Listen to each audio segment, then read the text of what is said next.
Ya, kita sudah masuk segmen terakhir pemirsa di Talk Tua News. Saya langsung ke Mas Redi saja dengan banyaknya fakta di persidangan kemarin yang ada beberapa yang juga tadi sudah disampaikan oleh Mas Donald. Ini sebenarnya secara administrasi banyak pelanggaran yang dilakukan oleh seorang gubernur begitu ya. Apa yang bisa dilakukan kemudian? Mariska, paling nggak 4 hal yang menurut saya menjadi soal. Pertama ada lawmaking process problem, kemudian yang kedua implementation problem, 3 interpretation problem, dan 4 capacity problem. Apa itu semua? Dalam konteks yang pertama, misal kita lihat lawmaking process problem. Artinya memang dalam konteks penyusunan RPerda, Perda mengenai reklamasi ini ada soal. Artinya memang transaksi komoditas ekonomi di sana, kemudian kepentingan-kepentingan bertarung di sana, yang kemudian dipertanyakan apakah kemudian RPerda ini diupayakan untuk kepentingan rakyat, itu yang pertama. Kemudian yang kedua implementation problem. Sudah jelas tidak ada dasar hukumnya, sudah jelas kemudian ini kewenangan KKP, ya kan, Menteri KKP. Sudah jelas misalnya kontribusi tambahannya secara hukum menjadi soal. Dalam konteks administrasi pemerintahan, daerah itu paling tidak ada 4 pemasukan. PAD, pendapatan asli daerah, kemudian juga ada transfer pusat melalui dana alokasi umum sana, dana khusus, kemudian ada pinjaman daerah, dan terakhir adalah hibah. Baik, nah dalam konteks hukum ini kontribusi tambahan makhluk seperti apa gitu kan? Bicara CSR, kita baca undang-undang CSR misalnya, kewajiban CSR itu kan dalam konteks yang ini tadi Mas Donald katakan misalnya. Banyak daerah yang kemudian dalam konteks CSR itu perlu diperhatikan dibandingkan Jakarta yang sudah berlimpah keuangan misalnya. Yang ketiga adalah interpretation problem. Pak Ahok selalu berkilah Perpres 52, 95 itu jadi payung hukum yang kuat. Itu sudah dijelaskan oleh Pengadilan Tata Usaha Negara bahwa itu tidak jadi dasar hukum. Yang jadi dasar hukum adalah Perpres 122 tahun 2010, Perpres 58 tahun 2008, 54 2008. Artinya tidak ada interpretasi lagi di sini. Nah, yang keempat yang penting menurut saya adalah kapasitas problem. Nah, KPK kan sampai saat ini menyatakan bahwa untuk meningkatkan dari penyidikan harus ada mens rea. Begitu kasus sumber waras misalnya. Niat jahat tidak niat jahat, itu biarkan pengadilan yang kemudian membuktikan. Kalau memang sudah ada indikasi misalnya, entah Suni lah, kita tidak tahu, entah siapapun, jangan-jangan juga Pak Ahok misalnya gitu kan, ya sudahlah, biarkan nanti pengadilan kemudian mengatakan bahwa ada niat jahat, tidaknya niat jahat seorang Suni di situ. Berarti niat jahat itu ditentukan oleh pengadilan. Pengadilan, gitu ya? Niat jahat itu bukan oleh KPK, bukan lagi ranah penyidik gitu kan, itu ranah pengadilan gitu kan. Nah, ini yang kemudian menjadi soal. Sudah tadi kewenangan Suni pun dipersoal karena dalam konteks administrasi negara jelas lah, DKI itu kan organisasi tata pemerintah sudah jelas. Di bawah gubernur itu ada staf ahli, staf khusus, ada para deputi dan asisten pemerintah, kemudian ada para kepala dinas.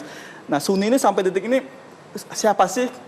Belum ada SK yang kemudian menyatakan bahwa Suni staf khusus. Staf ahli politik. Staf ahli politik, ya kan harus ada dasar hukum, Mariska. Artinya mana kemudian dasar hukum dia yang kemudian bisa melakukan kewenangan-kewenangan yang diperintahkan oleh gubernur. Ini kan menjadi soal, masa ia mengatur pertemuan dengan pihak ketiga, pengembang, kemudian mempengaruhi DPRD, kemudian ikut mengatur kepala dinas. Ini kan menjadi pertanyaan besar. Menjadi pertanyaan besar gitu. Perannya begitu besar pasti oleh ada Suni. suatu kepentingan sendiri. Artinya tidak kemudian independen Suni ini. Tidak ada kemudian bebas dari konflik interest Pak Ahok dan Suni ini. Pasti tidak independen, pasti ada konflik kepentingan. Nah, itu biarkan KPK nanti menyidik apakah kemudian ini ada akan terbukti atau tidak begitu ya. Dan pengadilan nanti akan kemudian niat jahat tidak niat jahat itu gitu. Saya ke Bang Masinton, kalau begitu Bang, seakan-akan kita ini disuguhkan dengan kasus reklamasi yang hanya berkutat kepada masalah suap antara pengembang dan juga anggota DPRD lainnya.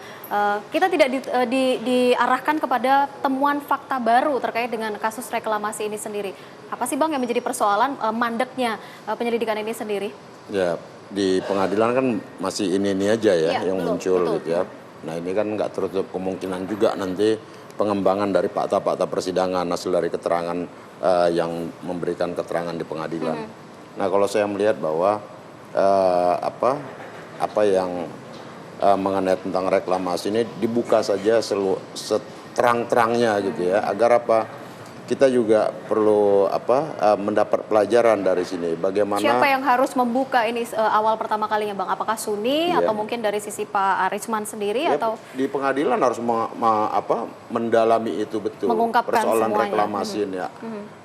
Apa sih sebenarnya kan gitu ya. Nah, terus kemudian pihak-pihak yang diminta pertanggungjawaban gitu, baik secara pidana maupun secara administratif lain-lainnya gitu ya. Nah, kalau kita lihat kan bagaimana kekuatan pemodal mampu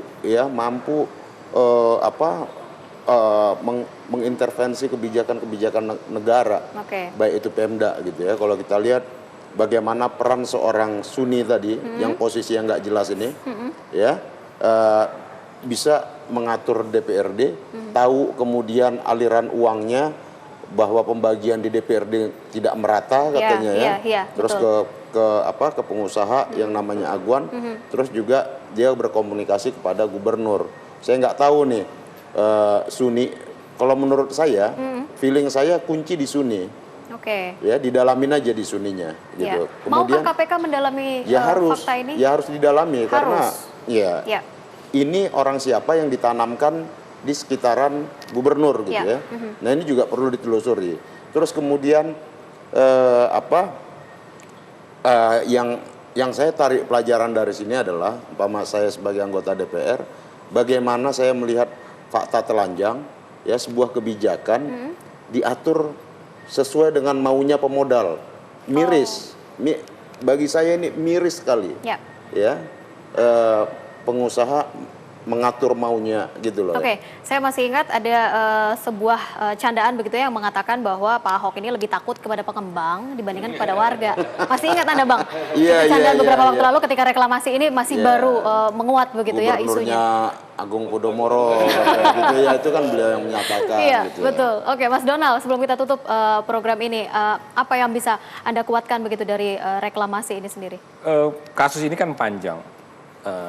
Kasus suap kepada M. Sanusi dan kawan-kawan, kira-kira akan seperti itu kan hanya satu simpul saja. Kami mengklaster ada 3 simpul potensi korupsi. Ini baru potensi korupsi di kasus soal reklamasi. Satu, pemberian izin, tentu harus ditelusuri. Apakah dalam izin prinsip dan izin pelaksanaan ada juga suap? Ini sudah beberapa gubernur loh memberikan izin, Rizka. Izin Gubernur Ahok, Fauzi Bowo itu 21 September 2012. Which is itu 1 hari setelah Pilkada DKI tahap kedua yang dilakukan 20 September 2012. Adakah uang mengalir dalam proses pemberian izin itu? Tentu harus ditelusuri. Termasuk juga apakah ada uang yang juga mengalir dalam proses pemberian izin prinsip dan izin pelaksanaan. Itu satu simpul. Simpul kedua adalah kasus yang menjerat M. Sanusi. Simpul ketiga menurut saya adalah bagaimana pemenuhan kontribusi tambahan itu sendiri. 15% itu tadi ya? 15%. Kan sudah disetor dari awal, bagaimana verifikasinya, ada kemudian pihak-pihak yang juga bermain di situ. Nanti kan ada verifikasi faktual, ada appraisal yang akan mengukur. Bisa saja kemudian yang dipakai atau yang sudah dikeluarkan itu spendingnya hanya 15 miliar, tetapi yang dilaporkan 2 kali lipat 30 miliar. Itu korupsi di situ. Jadi menurut saya 3 wilayah ini yang kemudian harus dikejar oleh penegak hukum.